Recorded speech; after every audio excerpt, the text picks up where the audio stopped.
அனைவருக்கும் வணக்கம்.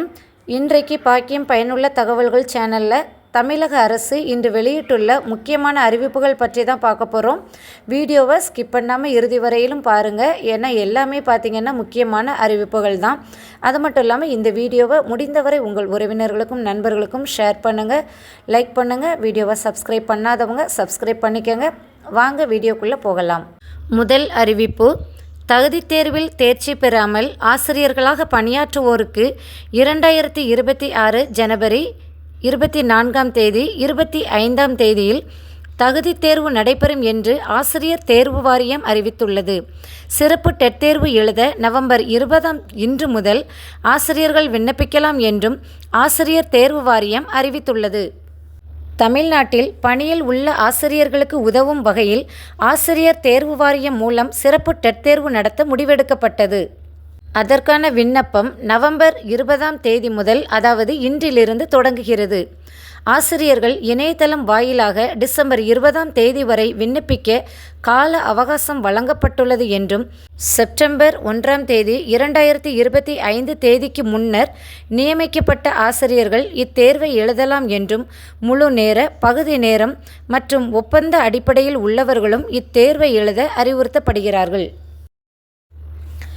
இரண்டாவது அறிவிப்பு: வாக்குச்சாவடி நிலை அலுவலர்களுக்கான ஊதியம் ரூபாய் 6000 இருந்து ரூபாய் 12,000 உயர்த்தி தேர்தல் ஆணையத்தின் உத்தரவுப்படி தமிழ்நாடு அரசு அரசாணை வெளியிட்டது.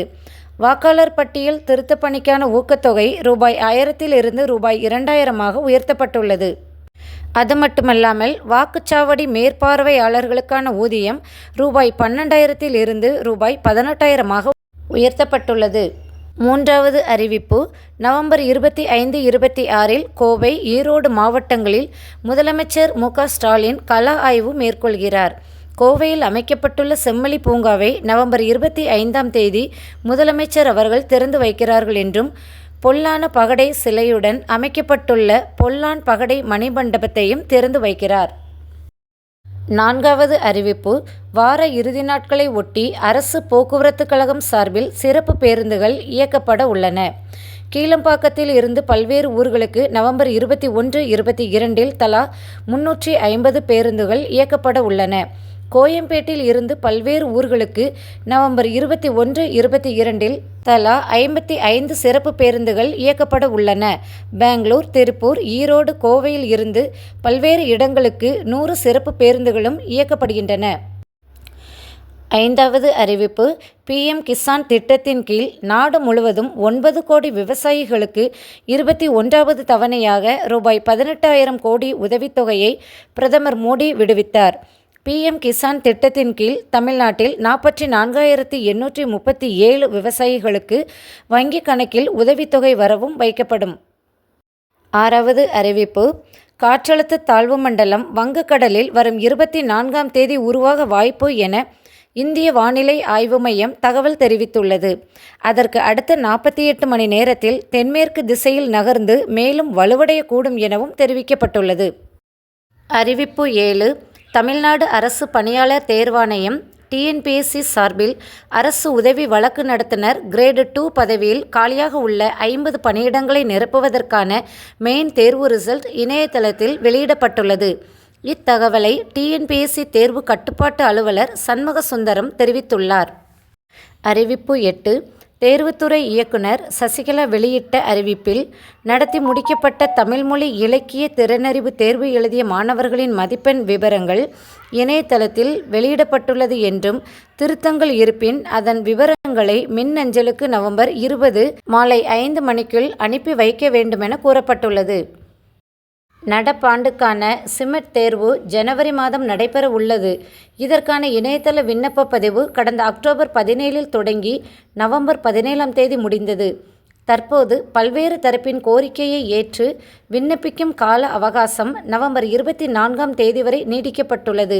இதையடுத்து விருப்பமுள்ள பட்டதாரிகள் கொடுக்கப்பட்டுள்ள வலைத்தளம் வழியாக துரிதமாக விண்ணப்பிக்க வேண்டும் என்றும், தேர்வு கட்டணம் செலுத்த நவம்பர் 25ஆம் தேதி கடைசி என்றும், விண்ணப்பங்களில் திருத்தங்கள் இருப்பின் நவம்பர் 26 முதல் 28ஆம் தேதி வரை மேற்கொள்ளலாம் என்றும் அறிவிக்கப்பட்டுள்ளது.